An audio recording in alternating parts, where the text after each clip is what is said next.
Picture this.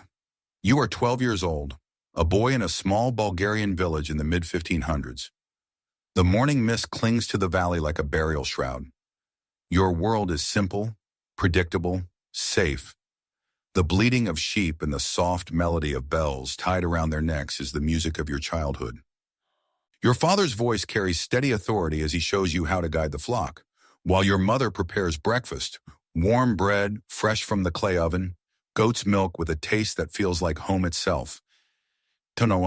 Everything in your young life seems eternal, unshakable, as if the valley has promised you it will always remain.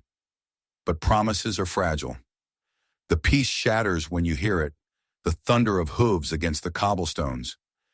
At first, you mistake it for traveling merchants, but the expression on your father's face turns to stone, drained of color.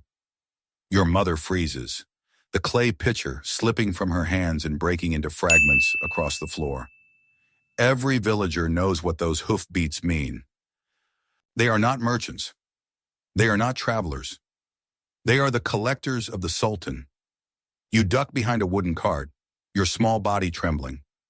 Ottoman officials dismount, their silk robes untouched by dust, their posture composed like predators who know they cannot be challenged. In their hands they carry scrolls and lists, the names of boys taken before you, and the names they will take today. Their eyes sweep across the villagers with the cold calculation of merchants inspecting livestock. And then, one of them points at you. The sound your mother makes is not a scream, but a collapse, a breaking of the soul. She falls to her knees, begging in a language the collectors don't care to understand. Your father stands frozen, fists clenched, but he knows too well what defiance would bring. Not rescue, but death.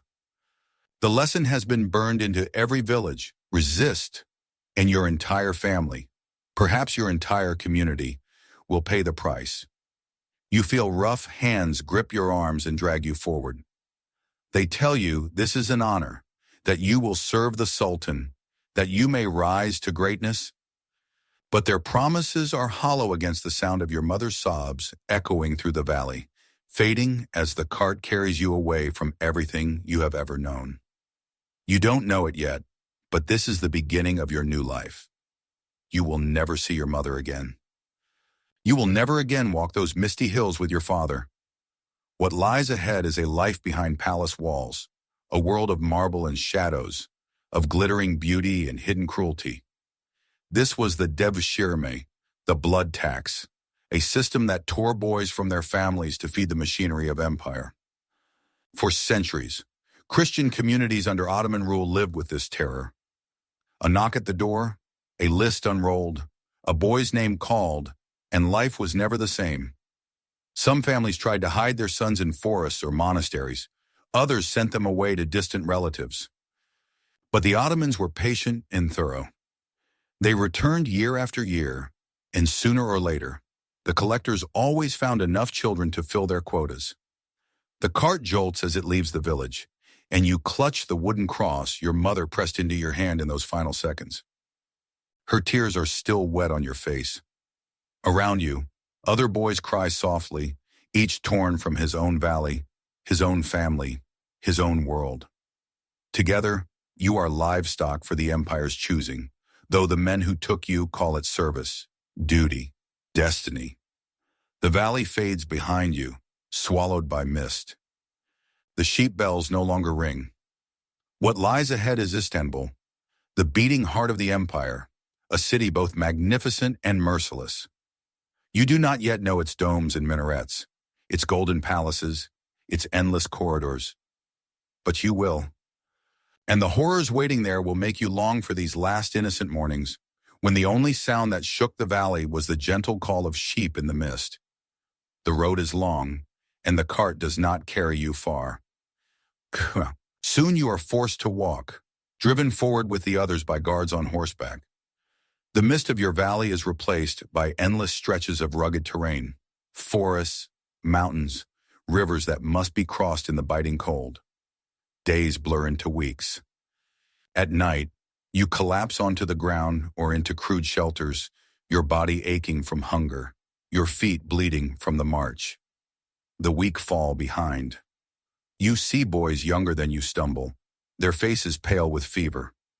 The guards do not slow. They do not carry the weak. A shove, a barked order, and when the child cannot rise, he is left where he fell. By morning, the line has moved on, and the earth keeps its new graves without ceremony. You learn the first lesson of this new life before you even see Istanbul. Weakness is death. Survival belongs only to those who endure, who adapt, who keep moving even when hope fades. Among the boys, whispers pass like shadows. Some speak of home, of mothers and fathers they will never see again. Others remain silent, eyes hollow, already broken.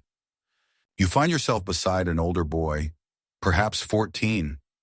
His name is Nikos, from a Greek fishing village by the Aegean.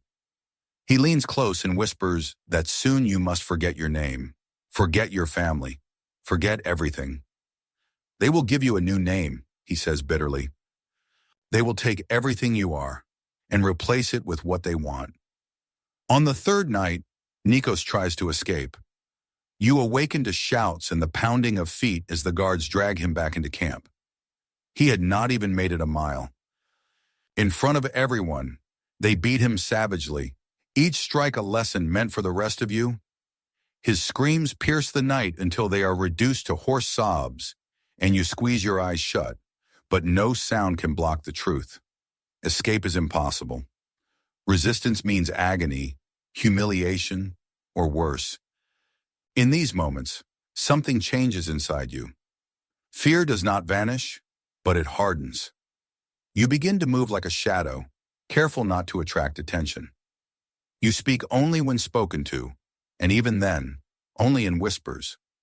When the guard's eyes scan the line, you make yourself invisible. You become a ghost among the living, hoping that invisibility will shield you from the worst of their cruelty. As the weeks grind on, you notice the line of boys thinning. Empty spaces appear where friends once walked. Some vanish in the night, those who tried to run, those who could not go on, those who simply gave up and were discarded. You realize the march itself is a test. The Ottomans need no weaklings in their palace or their armies. The road to Istanbul is the first crucible, a trial by endurance, hunger, and fear. And then, one dawn, you crest a hill and see it. The skyline of Istanbul. To a free man, it might be breathtaking, the soaring minarets piercing the sky, the massive dome of Hagia Sophia gleaming in the morning light, the sprawling palace complex glinting on the horizon. To you, it is a vision of dread. The city that others praise as the jewel of the world looks to you like a prison. The stone in your stomach sinks heavier as you realize the truth. You have arrived at the heart of the empire, and there is no way back. At last, after weeks of hunger and exhaustion, you approach the city that has haunted your dreams and nightmares during the march. The road bends, the hills part, and there it is, Istanbul, the beating heart of the Ottoman Empire. The sight should be magnificent. The first rays of the sun strike the golden crescent atop Hagia Sophia, its vast dome gleaming like a second sky. Minarets pierce the heavens like spears of stone. Below, the Bosphorus glitters, crowded with ships from every corner of the world. Venetian galleys, Arab dhows, Ottoman warships.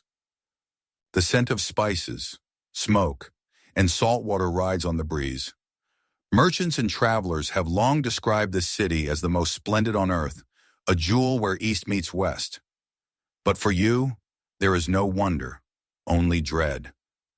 The grandeur of Istanbul feels like a cage built from golden marble, and you are about to be locked inside it.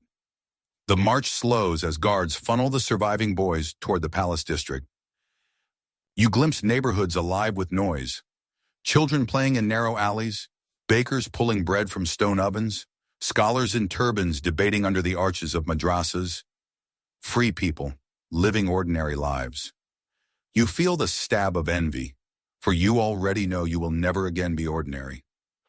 And then the palace walls rise before you, Topkapi, the center of the empire. Its gates are massive, carved with verses that proclaim the Sultan's glory. Guards in brilliant uniforms stand watch, silent and immovable. Beyond the gates lie courtyards, fountains, and chambers more opulent than anything you have ever imagined. But to you, it is not a palace, it is a prison with gilded doors. Inside, the boys are lined up, forced to wait under the shadow of marble towers. The officials who greet you wear expressions of studied detachment, their eyes roaming over your bodies as though inspecting horses for purchase. You feel their gaze like a weight, stripping away what little dignity you have left. You want to believe you are still yourself, the boy from the misty valley, the son of a shepherd, the child who once clutched his mother's hand. But as you stand before the walls of Istanbul, that self feels like a fading dream. Ahead of you is a city of splendor and cruelty, of beauty that hides rot. And soon, you will discover that the first true test of survival is not the march itself, but what awaits inside these walls. The gates of Topkapi Palace close behind you, and with that sound, your old life seals shut. The air inside the complex feels different, heavy with incense and authority. Guards usher you and the other boys into a vast courtyard. The stone beneath your feet gleams with a polish that only generations of labor could achieve. To you, it feels cold, merciless, and final. This is the first test, the selection. Ottoman officials file into the courtyard, their robes immaculate, their faces stern. They move with the slow assurance of men who know their decisions will decide destinies. One by one, you and the others are brought forward for examination. It begins with the body. Hands grip your jaw, tilting your face into the sunlight. They examine your teeth as if you were a horse, fingers prying against your will. They measure your height, weigh your limbs, check your skin for scars or blemishes. Every imperfection is noted. Some boys are dismissed immediately, too weak, too ill, too scarred. They will be sent to labor, to fields or workshops far from the palace walls. Then comes the test of the mind. You are asked to repeat numbers, recite letters, show whatever knowledge you possess. To you, it feels humiliating, like a child paraded for amusement. But to them, it is assessment. Can this boy be molded? Can he serve the Sultan's needs? The officials murmur to one another in Turkish, a language you barely understand, yet their judgment hangs over you like a blade.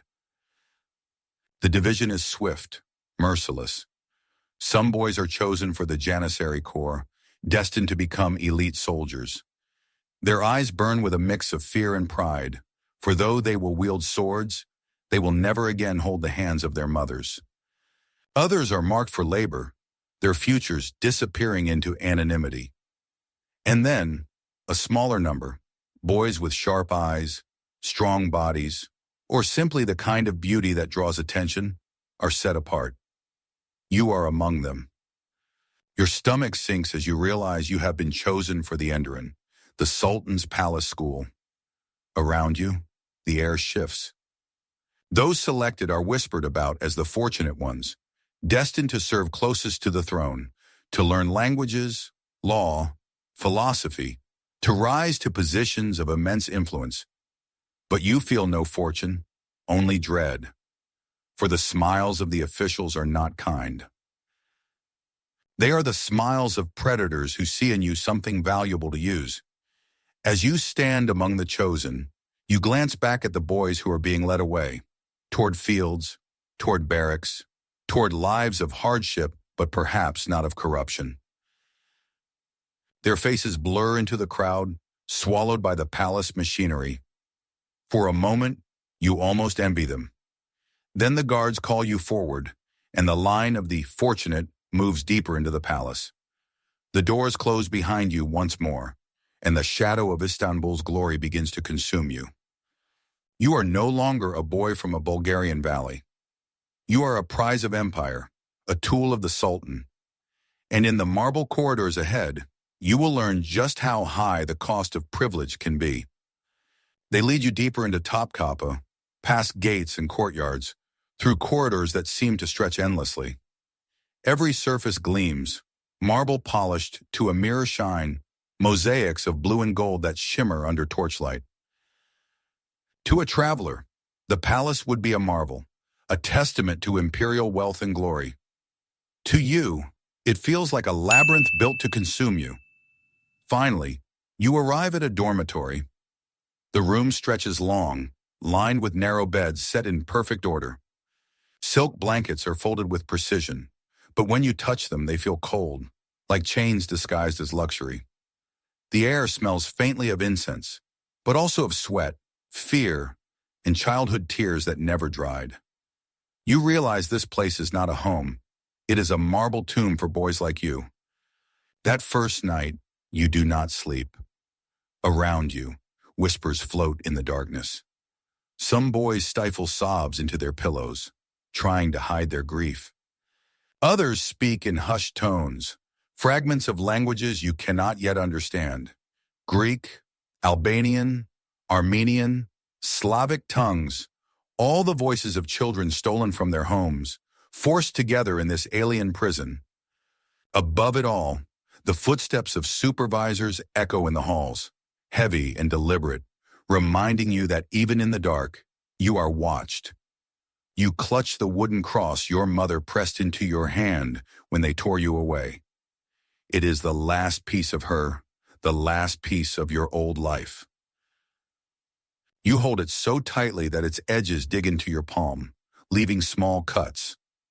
But by morning, even this will be taken. A guard finds it during inspection. He sneers, holds it aloft for others to see, then confiscates it with the indifference of a man plucking a weed. With that small object, the last physical thread to your past is severed. Later, you are summoned with the others to a hall lit by oil lamps. An imam stands at the front, his robes pristine, his voice steady. You are told that from this day forward, you are no longer who you were. Your old faith is gone. Your old name is gone. In its place, you are given a new one, a Turkish or Arabic name, chosen without care for who you were before. The conversion ceremony is conducted with pomp, as though you are honored guests rather than captives. Prayers are recited, words placed in your mouth that you repeat though you barely understand them. The officials smile, congratulating you on your choice. But you know, and every boy in that hall knows, there is no choice. When you return to the dormitory, the room feels different. You no longer carry even the illusion of belonging to your family, your village, your faith. The marble walls press closer, the silk blankets feel heavier. In the silence, you remember your mother's lullabies, your father's steady hands guiding the sheep, the mist of your valley. You whisper their memory to yourself, as if repeating them could keep them alive inside you. But the palace is designed to erase. It strips away name, language, memory, faith, until all that remains is what it molds you to be. That night, as you lie awake, you hear something else. The soft sobbing of other boys who, like you, realize that they have been unmade. You are no longer simply a boy.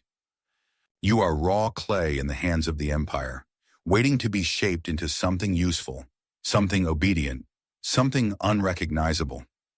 The days that follow blur together. After the ceremony, you are told that you are among the chosen few. The officials speak of privilege, of honor, of destiny. You are to be trained at the Enderun School, the inner palace institution that shapes the empire's future leaders. To outsiders, it is described as a place of opportunity, even brilliance, the first system of its kind, an academy for the gifted, where boys of humble origin might rise to greatness. On the surface, it is dazzling.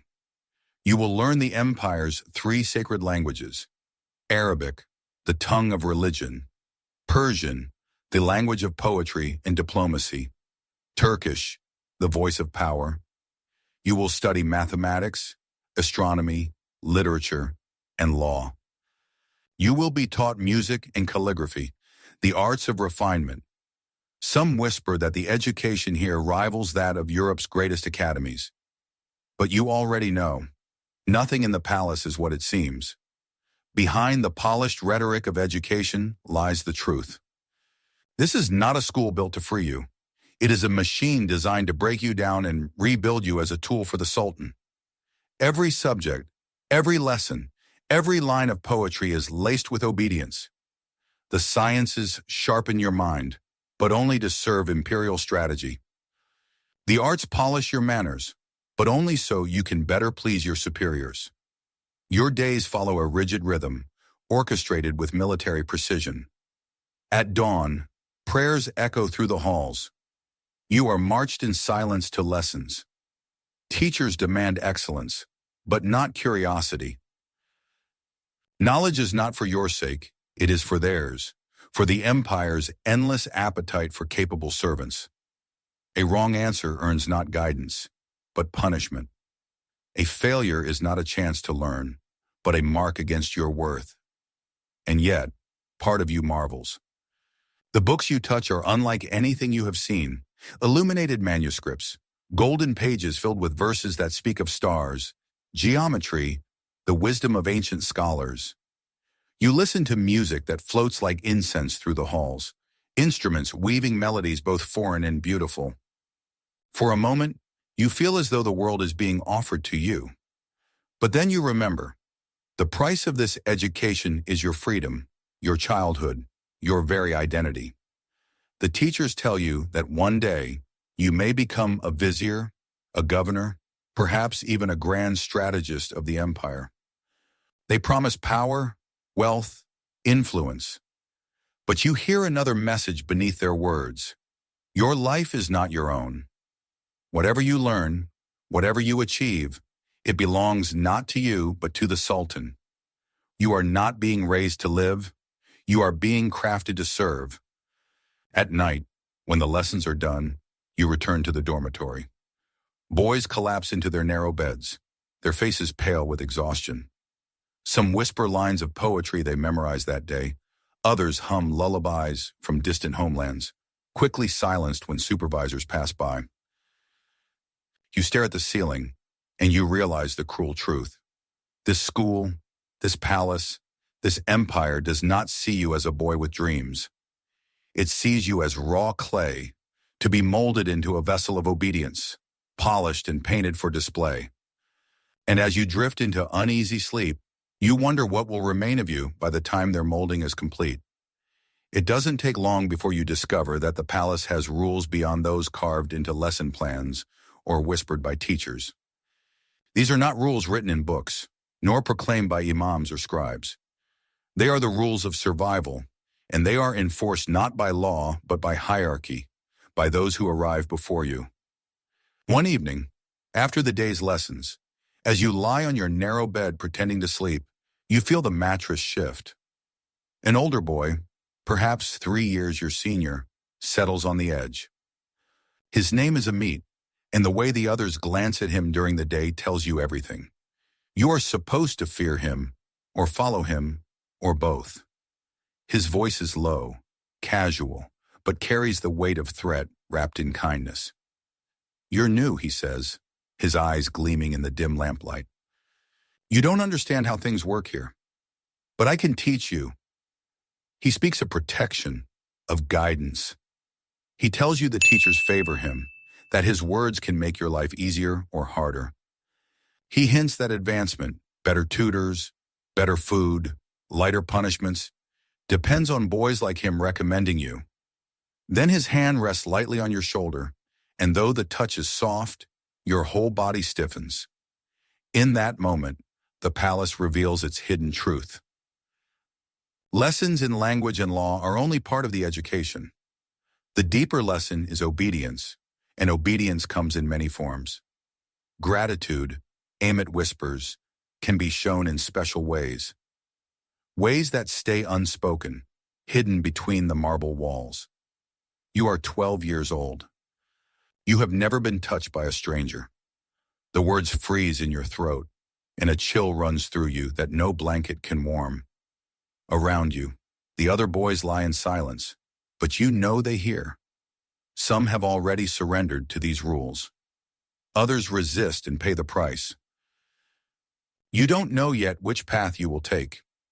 You only know there is no good choice, only survival. In the days that follow, you begin to see the structure more clearly. The dormitories are not only sleeping quarters, they are arenas of power. Older boys prey on the younger, offering protection with one hand while demanding obedience with the other. Supervisors, themselves once victims of the same system, turn blind eyes or even encourage it. The palace hierarchy is a pyramid, each level feeding on the one below. You thought the conversion ceremony was the moment you lost your old self. But here, in the silence of the dormitory, in the grip of boys who learn too well how power works, you begin to realize the truth. The real transformation is only beginning.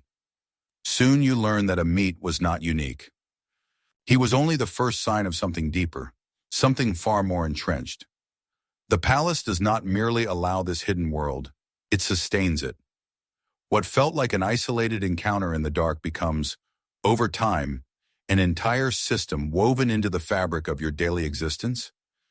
Older boys watch you closely. Some whisper promises of protection, others threats of ruin. Supervisors, men who themselves were once trapped in this cycle, do not intervene. Many are eunuchs, scarred by the same system, their bodies mutilated in childhood, their futures bound forever to palace walls. But rather than shielding you, they become enforcers. They understand the game intimately, and they enforce its rules with cold efficiency. It is not just lust, it is hierarchy. To advance in the palace school, to secure tutors, better food, lighter punishments, you must please those above you. And pleasing, you soon discover, can mean anything. A smile, an obedience, a surrender. To resist is to invite isolation, humiliation, punishment. To comply is to lose pieces of yourself, given away in exchange for survival. You begin to notice the transformations around you. The boy who once wept quietly beside you now flirts with his teacher, his smile polished, his eyes emptied of fear. He rises quickly, his studies rewarded, his meals richer. But you see what has been taken from him. His laughter no longer carries the sound of childhood. It is calculated, a mask. Another boy chooses defiance. He refuses advances, clings to his faith, his dignity. Soon, bruises cover his body, punishments multiply, and one morning his bed is empty. No one speaks his name again. The cycle feeds itself. The abused become abusers, not always out of desire, but because the palace leaves no other path. To survive, you must become predator or prey. Few remain untouched, and those who do often vanish, consumed by the machinery that governs these halls. This hidden world is not whispered scandal. It is not secret. It is woven into the palace's official hierarchy so seamlessly that it appears natural. A boy who catches the eye of a powerful patron may find his career accelerated, his future assured. A boy who refuses risks everything. The line between education and exploitation blurs until they are indistinguishable. And so you realize, the palace does not simply teach obedience, it remakes you. It takes your body, your soul, your innocence, and weaves them into the empire's design. You are no longer a child. You are a commodity. And in this system, your value lies not in who you are, but in what can be taken from you. You begin to understand that there is no single way to survive the palace. Each boy forges his own path, and each path carries a cost.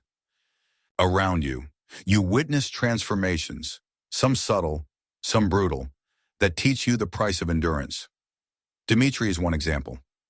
He was taken from a coastal village, not far from where the Aegean waves once carried his father's boat. At first, he wept like the rest of you. But within 6 months, he no longer cried. Instead, he learned to smile, always at the right moment, always to the right people. He allowed himself to be noticed, even admired, by older students and teachers. His obedience was polished, his beauty sharpened into a tool. Soon, he wore finer clothes, ate better food, studied with private tutors. From the outside, he looked like success. But when you met his gaze, you saw only emptiness. His eyes were like seas drained of water, surface glitter with no depth. He never spoke of home again. He no longer even spoke his old name.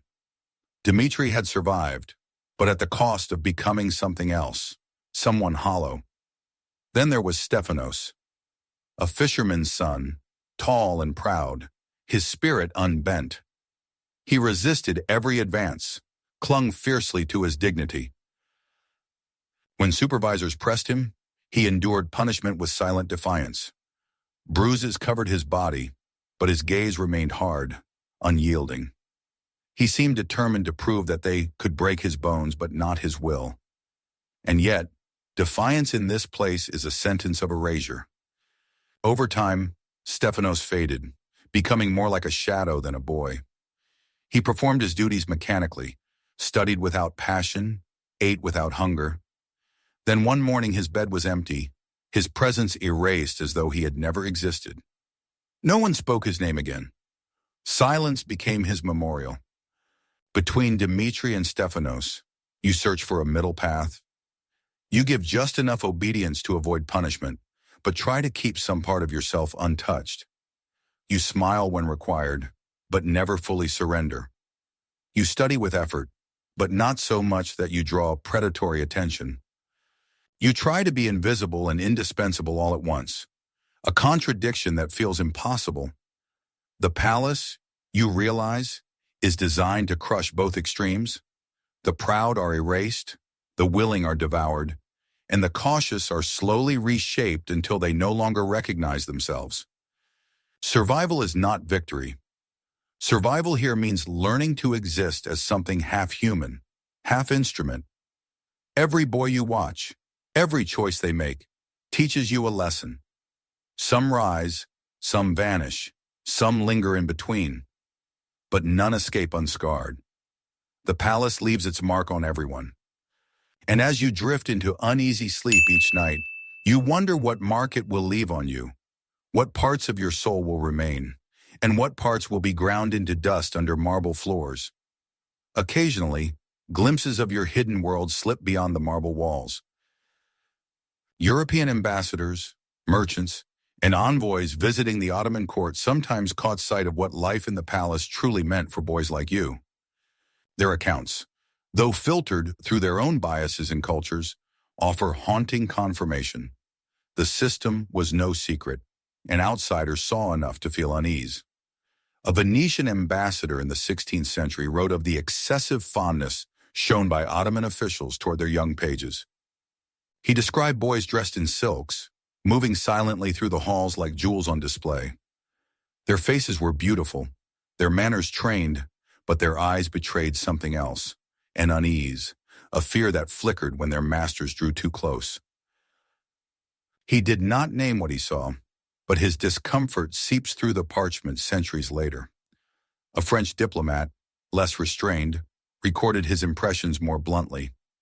At a grand reception, he watched the young boys, pages as young as 10 or 11, serve wine and fruit to older officials. Their garments shimmered with gold thread, but to him they seemed like birds in gilded cages. He noted the possessive way certain men rested their hands on the shoulders of the children, the way the boys flinched at touches too familiar. In his writings, admiration for Ottoman splendor is tinged with revulsion at what that splendor cost. For visitors, these moments were brief, passing glimpses into a system they could not fully penetrate. But for you, they were your reality. You were not a bird in a cage for an evening's entertainment. You lived inside the cage, day and night. Where the diplomat saw discomfort, you felt dread, where he noticed silken beauty. You carried scars that silk could never hide. And yet, even as these foreign witnesses recoiled, their reports often framed the system as exotic curiosity rather than atrocity. In Europe, stories of Ottoman decadence fed fascination as much as outrage. Some envied the empire's efficiency, its ability to mold servants of absolute loyalty. Others used these tales to stoke fear of the barbarian East. But rarely did anyone consider the boys themselves, the human lives broken to sustain the grandeur. You read none of these accounts. Of course, they would not exist for centuries. But if you could, you would tell those diplomats that what they saw was only the surface. They witnessed only the polished spectacle. They did not hear the sobs muffled into pillows at night, did not feel the cold gaze of a supervisor deciding your fate, did not taste the bitterness of obedience forced down like medicine. They could leave. You could not. Life in the palace is a clockwork machine, its rhythm designed to erase individuality. Dawn comes not with the sound of roosters or village bells, but with the echo of supervisors' footsteps and the sharp command to rise. Okay, you are marched in silence to prayers you have been forced to learn, words foreign on your tongue but demanded from your lips. Afterward, meals are served, adequate, measured, never generous. Enough to keep your body moving, never enough to bring comfort. Then the lessons begin. Language drills, mathematics, memorization of texts. You sit in ornate chambers beneath vaulted ceilings, painted with delicate patterns, but the grandeur is wasted on you. Knowledge here is not a gift, it is a chain, binding your mind to the empire's service. You recite verses not because you wish to know them, but because mistakes bring punishment. And punishment comes in many forms. Sometimes it is the lash, swift, sharp, leaving welts across your back. Other times it is humiliation, carefully designed to strip away dignity. A boy caught whispering his native tongue is forced to kneel in the courtyard while others mock him. Another who falters in his lessons must stand with arms outstretched, holding heavy stones until he collapses. One memory burns into you. Milos, a boy taken from the Balkans, caught murmuring prayers in the manner of his old faith. They stripped him naked, forced him into the palace courtyard, and made him stand while the others circled, jeering at the command of the supervisors. The sun blazed overhead, and by evening his skin was raw, his eyes glazed with shame. The lesson was not for Milos alone, it was for all of you. Your old life, your old gods, your old names were not just forbidden. They were crimes. At night, the dormitories are no refuge. Even in supposed rest, the watchful eyes of older students and supervisors prowl the halls. Privacy does not exist. Every movement, every whisper, every glance carries risk. You sleep with one ear open, half expecting a hand on your shoulder or the bark of an order. The palace ensures you never forget. You belong to it, body and soul. Over time, you begin to understand the true nature of these punishments. They are not simply discipline, they are theater. Each humiliation is staged before an audience. Every punishment a performance meant to break not only the offender, but all who watch. Fear is the mortar that holds the palace together, poured into every crack, binding every boy into obedience. And so your days march on, regimented and merciless.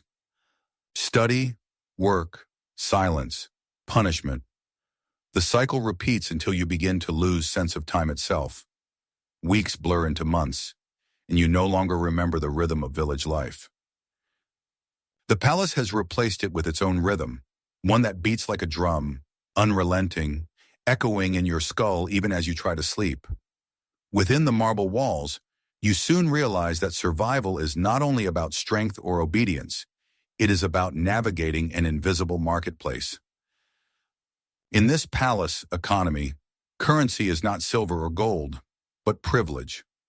A softer mattress, an extra portion of bread, access to better tutors, permission to read a rare book, or to practice music in the quiet of the evening.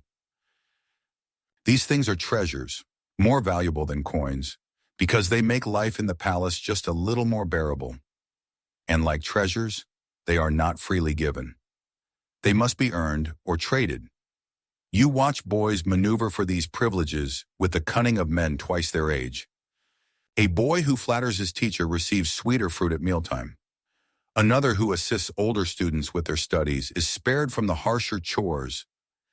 Those who please superiors in unspoken ways find themselves granted freedoms the rest can only dream of. Better food, longer rest, protection from punishment. This system breeds dependency. You learn quickly that no privilege is secure. It can be taken as swiftly as it is given. And so alliances form, shifting and fragile. Friendships are often transactional. Protection is never free. Gratitude has a price. You too are drawn into this economy. You discover that your quick mind can be bartered. By helping older boys with their lessons, translating lines of Persian poetry, solving sums in mathematics, you earn small shields of protection. By showing enthusiasm in class, you attract the attention of teachers who, in exchange, shield you from some of the dormitory's cruelties. You realize that survival here requires calculation as much as endurance. But this economy is also a trap. The privileges it offers feel like gifts, but they are chains in disguise. Every small reward binds you closer to the system, making resistance harder. A softer bed becomes something you fear losing. A better tutor becomes a debt you must repay. Each luxury, no matter how small, teaches you the same lesson. Your survival depends not on who you are, but on how well you serve. In this way, the palace ensures its grip never loosens. Hunger, fear, desire, they are all threads in the same net. And no matter how far you reach for freedom, the net tightens, drawing you deeper into dependence. In every prison, there are those who dream of freedom. And in Topkapi, even under its gilded ceilings, boys whispered of escape. The gates were many, the guards countless, the waters of the Bosphorus glittering like a promise just beyond reach. Still, in the quiet of the dormitories, fantasies were shared. What it would be like to swim across the strait, to vanish into the labyrinth of Istanbul, to find a ship bound for Greece, for Venice, for anywhere but here. But dreams were fragile, and reality merciless. The palace was designed as a trap, its courtyards layered one within another, its gates locked and guarded, its walls high and watched. Even the peninsula it stood upon was chosen with calculation. Water on 3 sides, soldiers on the 4th. Every boy learned quickly that running was almost impossible. And yet, some tried. You will never forget the night they brought one back. He had slipped into the water, hoping to swim across the Golden Horn under cover of darkness. But the currents were stronger than his thin body, and the guards knew the river better than he did. They dragged him back half-drowned, his skin blue, his chest heaving. In the courtyard, before all of you, they beat him until he could no longer stand. His cries tore through the night, and when they finally stopped, silence fell heavier than stone. He survived, but only as a broken shell, a living warning. His limp, his hollow eyes, his shattered body became part of the palace curriculum. Every glance at him was a lesson. This is what happens when you try to resist. Others disappeared altogether. Some tried to scale the walls. Others slipped into city alleys during errands. Most were caught within days, dragged back, their punishments more brutal than the crime itself. Those who were not recaptured faced a different kind of death. They had been in the palace too long, their original names erased, their faiths stripped, their identities blurred. If by some miracle they reached their villages, would their families even recognize them? Would they even recognize themselves? And so, the thought of escape began to rot inside you. It shifted from a hope into a poison, a dangerous temptation that could only end in ruin. Better to learn the rhythms of survival, better to keep your head down and endure. The palace made sure that every failed attempt echoed louder than the dream of freedom itself. You told yourself you would not be like those boys. You would not swim into the dark currents. You would not climb the walls. But deep inside, when you lay awake in the silence, you still dreamed of valleys and sheep bells, of a mother's hand brushing your hair, of a freedom that now lived only in memory. Years pass in the marble corridors, each day shaving away fragments of who you once were. By the time you near the end of your palace training, you are no longer a child clinging to memories of sheep bells and misty valleys. You are a young man, fluent in Turkish, Persian, and Arabic. You can compose poetry, debate points of law, calculate sums in astronomy. Tuki, you are polished, articulate, disciplined, exactly what the empire desired. And then comes the day of Chikma, the graduation ceremony. It is spoken of with reverence, a rite of passage marking your transformation from student to servant of the empire. In the great hall, you and your peers are lined up in neat rows. Robes of silk replace your dormitory garments. Officials look you over, nodding in approval as though inspecting finished statues. You are no longer raw clay, you are crafted vessels, ready for use. But beneath the pomp lies the truth. Chikma is not a celebration of your growth. It is a confirmation of your remaking. The ceremony is less about what you achieved than about what you lost. For years, the palace has chipped away at your identity, and today it reveals the finished product. Men shaped for obedience, molded to serve without question. The outcomes differ. Some graduates are assigned to administrative posts, becoming scribes, accountants, governors of distant provinces. Others are placed in the Janissary Corps, their education sharpened into military discipline. A few, the most talented or most favored, remain within the palace itself, climbing the hierarchy toward positions of immense influence. Viziers, diplomats, even guardians of the Sultan's most secret councils. And yet, the higher the rise, the deeper the scars. You realize with growing horror that many of the men who trained you, the supervisors who once commanded and exploited you, had themselves stood in your place years before. They too were once trembling boys torn from their families. They too endured the march, the dormitories, the punishments, the hidden rules. Now they are the enforcers, perpetuating the cycle, shaping the next generation as they themselves were shaped. The revelation is sickening. The system does not merely break boys. It rebuilds them into instruments that ensure its own survival. Victims become overseers. Prey becomes predator. To resist is to be destroyed. To submit is to rise, but only by continuing the same cycle of cruelty. When your turn comes, your name, your new name, is called. You step forward, bow before the officials, accept the assignment that will determine your future. The room is filled with applause, with the pomp of triumph. But inside, you feel no victory. Instead, you feel hollow, as though the boy who once clutched a wooden cross in a Bulgarian valley has been buried forever beneath silk robes and marble walls. You walk out of the hall with the others, no longer a child, not truly free, but something else, something the empire made you. And though you will serve with skill, though your talents may carry you to positions of power, you know one truth that cannot be erased. The cost of this transformation was your innocence, your identity, your very self.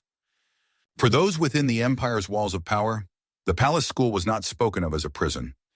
It was celebrated as an achievement, a marvel of discipline and learning. Official court historians described it as a crucible where boys were transformed into the finest servants of the Sultan. Men whose loyalty was absolute, whose skills were unmatched. One chronicler of the 16th century wrote admiringly, "It is true that the palace demands great sacrifices of its students, but from this furnace emerge men of steel, tested in discipline, perfected in loyalty. To him, the suffering was not a crime, but a necessary cost, a toll paid for. Greatness. The rhetoric was persuasive, especially to those who benefited from it. Ottoman officials defended the system as both practical and divine. They claimed it was a way to select the most capable from among conquered peoples, a system of merit where a shepherd's son might rise to govern provinces or command armies. They called it a gift, the empire plucking boys from obscurity and elevating them to greatness. But you knew the truth, that elevation was built on erasure, that greatness came only after childhood had been stripped away. Even the religious justification was carefully woven. Conversion was framed as salvation, the Sultan portrayed as a benevolent father rescuing boys from ignorance and bringing them into the light of the true faith. Ceremonies reinforced this illusion, prayers spoken as if the boys had chosen willingly, as if obedience was not forged in fire and fear. And so, the narrative endured. To the outside world, and even to many within the empire, the Enderun school was a source of pride. European travelers, dazzled by the polished administrators and eloquent diplomats it produced, sometimes echoed these praises. They saw the results, not the suffering. They saw the polished marble, not the blood scrubbed from its veins. For you, the rhetoric felt like salt rubbed into wounds. To hear the system lauded as enlightened education, as divine mercy, was to feel your scars erased, your suffering denied. You knew the truth. Yes, the system produced capable men, but every polished official carried invisible chains. Every elegant courtier was shaped by years of coercion. Every boy who stood tall in silk robes had once bent under the weight of humiliation. The empire could justify, defend, and glorify all it wished. But you carried the reality in your bones. This was not discipline. It was domination disguised as destiny. It would be easier if the palace had offered nothing but cruelty. Pain is simple. You can resist it. You can endure it. But the palace's greatest weapon was subtler. It gave you gifts and poisoned them. There is no denying the brilliance of what you learned. You held books in your hands that most of the world would never touch, manuscripts copied in golden ink, the wisdom of astronomers who mapped the heavens, of poets who spun eternity into words. You learned mathematics, astronomy, law, philosophy. You could read and write in 3 languages, converse with scholars, debate with jurists. You heard music so delicate it felt as though the walls themselves vibrated with beauty. In another world, these things would have been treasures. In another life, they would have lifted you toward freedom, expanded your mind, filled your spirit with wonder. But here, every gift carried a chain. Knowledge was inseparable from obedience. Beauty was inseparable from exploitation. Every lesson came at the cost of silence. Every privilege bound you tighter to the palace. Even now, you remember the contradiction. The same teacher who taught you the elegance of Persian verse might later strip away the last shred of your dignity. The same supervisor who corrected your astronomy chart might use the promise of protection to demand obedience no child should be forced to give.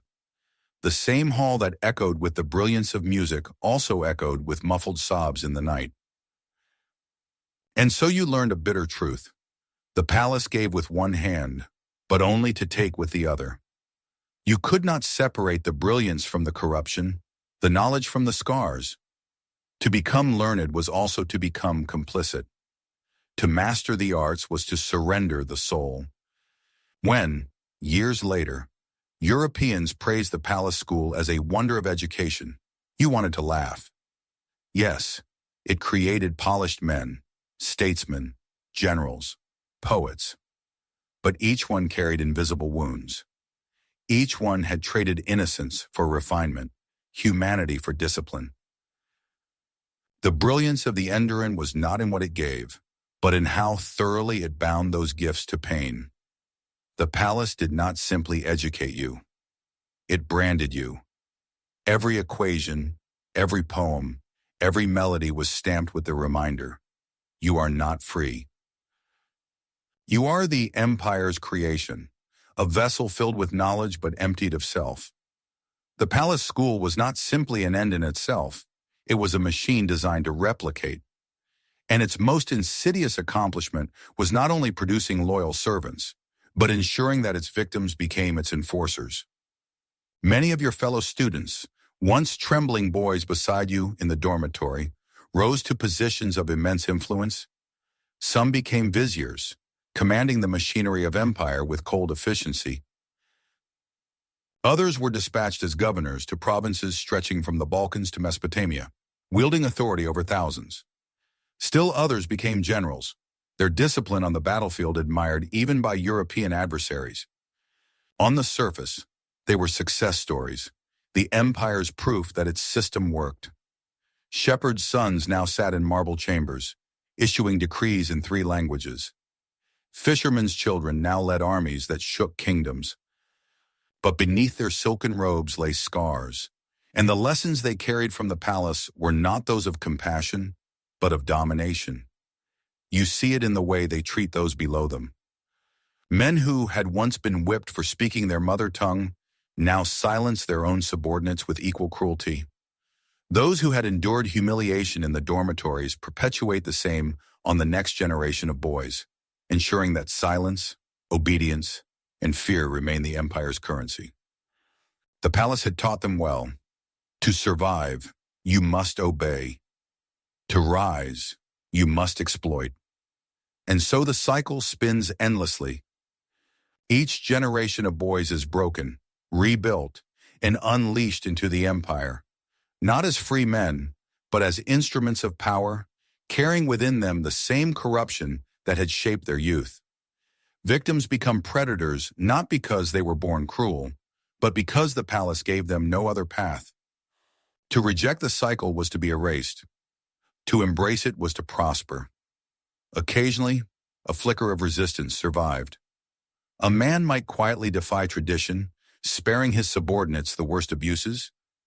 But even then, he carried the weight of complicity, for by holding his post, he kept the system alive. No one left the palace untouched. No one left without scars. The empire celebrated this as triumph. But you knew, every vizier, every governor, every general bore the same hidden wounds. The grandeur of Ottoman power, its armies, its palaces, its triumphs, rested on the shoulders of men whose childhoods had been stripped away, whose humanity had been traded for discipline. The cycle was not only cruel, it was self-perpetuating. And you feared, more than anything, that one day you too would become part of it.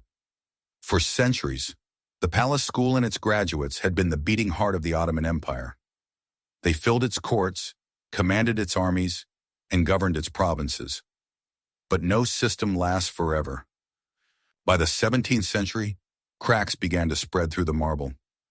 The first blow came from the changing face of war. Once, the Janissary Corps, many of them products of the same system as you, were feared across Europe. They marched in disciplined ranks. Their muskets and cannons thundered on battlefields, their reputation alone enough to scatter enemies. But as military technology advanced, the Corps grew less adaptable. European armies modernized faster, their tactics evolving with the gunpowder age. The once elite Janissaries became rigid, more concerned with preserving privilege than maintaining discipline. Corruption seeped in. The Dev-Shirmi system, once a ruthless but efficient pipeline of captive boys, began to falter. Families found ways to bribe officials, either to spare their children or to secure them a place in the palace school for personal gain. Loyalty, once forged in fire, was diluted by nepotism. The system that had thrived on its harsh purity began to rot from within. At the same time, new currents of thought flowed into the empire. European diplomats, merchants, and travelers brought not only trade but ideas, concepts of governance, of law, of education outside the palace model. The grandeur of the Enderan, once unmatched, began to look archaic, even barbaric, compared to universities rising in Paris, Vienna, or Padua. Within the empire itself, resistance simmered. The Janissaries, once tools of the Sultan, became power brokers in their own right, defying orders, interfering in politics, even toppling sultans. The machine had turned against its master. The carefully engineered cycle of obedience and loyalty cracked under its own contradictions. And so the palace system entered decline. By the 18th century, it was no longer the jewel of Ottoman administration, but a relic, its abuses harder to ignore, its efficiency eroded. For the boys still trapped within, this decline brought no mercy. The punishments, the humiliations, the erasures continued. But history's tide was shifting. The world beyond the marble walls was moving forward, and the palace that once seemed eternal was already beginning to crumble. You, who had once feared escape as impossible, now watch the empire itself struggle to escape the weight of its own creation. The system that had devoured your childhood was devouring itself. When you look back, the cruelest part of the palace system is not the beatings, nor the humiliations, nor even the nights of fear. It is the forgetting. The empire kept meticulous records, scrolls and ledgers noting the number of boys taken, their assignments, their fates within the machinery of state. But those records cared nothing for the human soul. A boy's old name was erased the moment he entered the palace. His village, his family, his mother's voice, all stripped away. What remained was a number, a line in a ledger, a function within the imperial design.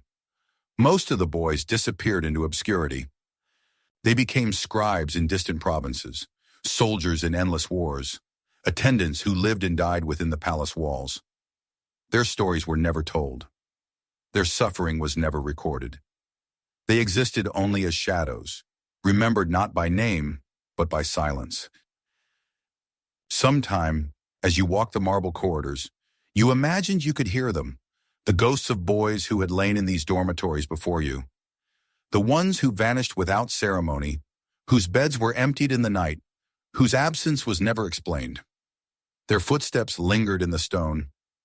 Their voices whispered in the silence. They were the true foundation of the empire, built not from marble and gold, but from lives consumed and forgotten. History remembers the viziers, the generals, the sultans, but it does not remember the 12-year-old boy who never saw his mother again. It does not remember Milos, mocked and broken in the courtyard. It does not remember Stephanos, whose defiance ended in disappearance. It does not remember Dmitri, whose hollow smile masked a deadened spirit.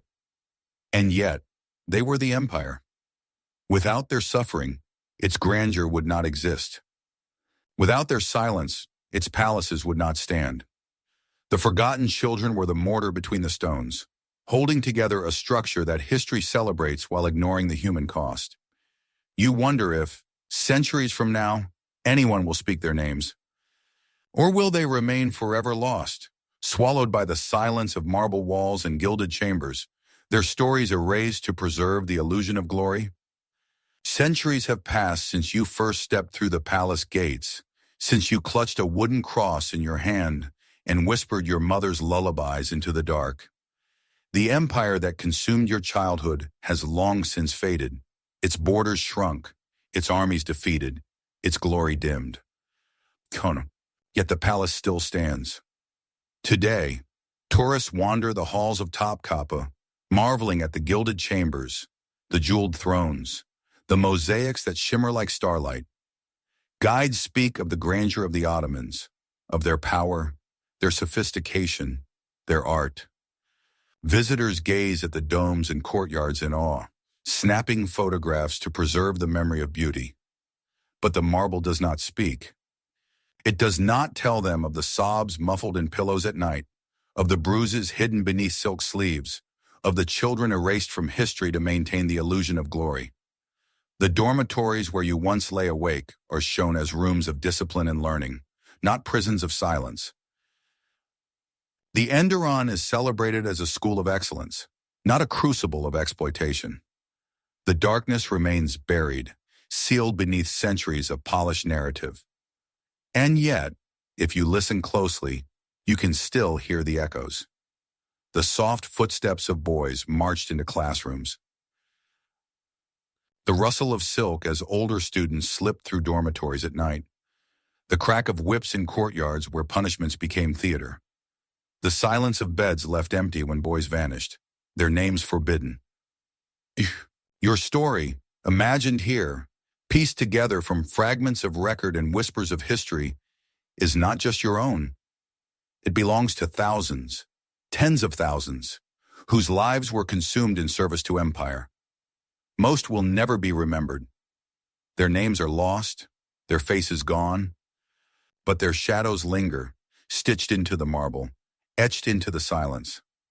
And so, when we walk these halls today, when we marvel at their grandeur, we must remember what the walls cannot say, that behind every empire's splendor lies a hidden cost. That power is often built on the backs of those who had no choice. That the true history of Topkapi is not only one of sultans and viziers, but of children torn from their homes, broken, remade, and forgotten. The empire has fallen. The boys are gone. But their ghosts remain, walking still through the corridors, demanding that we listen, not to the grandeur, but to the silence.